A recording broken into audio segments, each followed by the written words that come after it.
आणि त्याच्यामध्ये परिवर्तन करणं याची आवश्यकता आहे. हा एक वैचारिक धोरणाचा संघर्ष आहे. आणि ज्यावेळेला असा संघर्ष लागतो त्यावेळेला एक प्रकारचा आदर्श सामान्य माणसाचा आत्मविश्वास वाढायला मदत करणारा हवा असतो.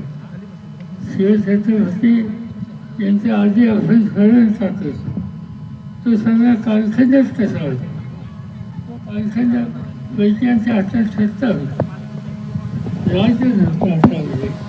सामान्य माणसाचं सत्र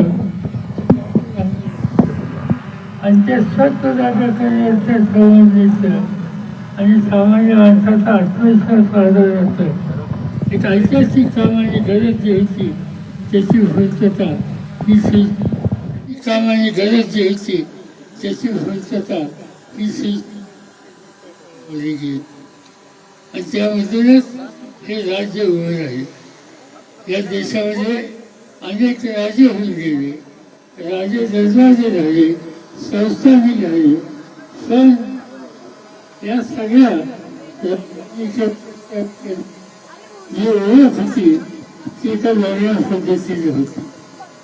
जयगिरीचे राजे यादवांचं राज्य, दिल्लीचे राजे मोगलांचं राज्य, आणखी कोणाकोणाची राज्य ही या ठिकाणी होती. पण शिवछत्रपतींचं राज्य हे कधी मुस्लिमचं राज्य झालेलं आहे. हे सामान्यांची सेवा करणाऱ्यांचं राज्य, हे दलितांचं राज्य, हे हिंदवी स्वराज्य ही भूमिका घेऊन जनतेच्यासाठी ही सबल जनशक्ती उभं करणं हे काम शिवछत्रपतींनी केलं. आणि आज जी महाराष्ट्राची स्थिती आहे ती जर बदलायची असेल तर पुन्हा एकदा या ठिकाणी जनतेचं राज्य येईल याच्यासाठी कष्ट करण्याचा उद्देशाचा कालखंड आहे. आणि त्यासाठीच आज राष्ट्रवादी काँग्रेस शरदचंद्र पवार या नावानं जी संघटना आपण सगळ्यांनी उभी केली ती मजबूत करायची. आणि त्यासाठी आज निवडणूक आयोगानं आपला परिचय लोकांच्यात व्हावा यासाठी हे रणसिंग फुकलेलं आहे. ही तुतारी दिली, ही तुतारी एका संघर्षाची सुरुवात करण्याची प्रेरणा देणारी आहे.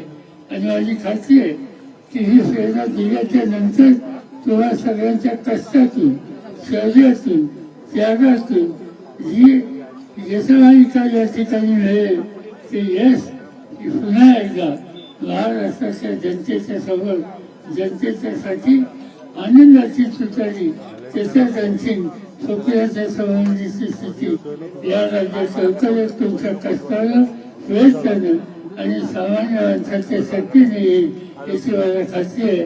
आणि म्हणून आज या ऐतिहासिक भूमीमध्ये शिवछत्रपतींचं राज्य जिथून चाललं गेलं त्या भूमीमध्ये आपण आलेलो आहोत. तिथून आपण प्रेरणा घेऊ आणि जो आदर्श होता छत्रपतींचा तो निर्देशावर ठेवून राज्य उभं करू, जनतेची सेवा करू, शक्तिशाली महाराष्ट्र बनवू एवढंच या ठिकाणी सांगतो.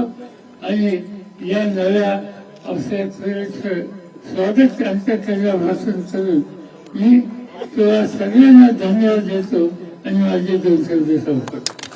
छत्रपती शिवाजी महाराज की जय. तुमचं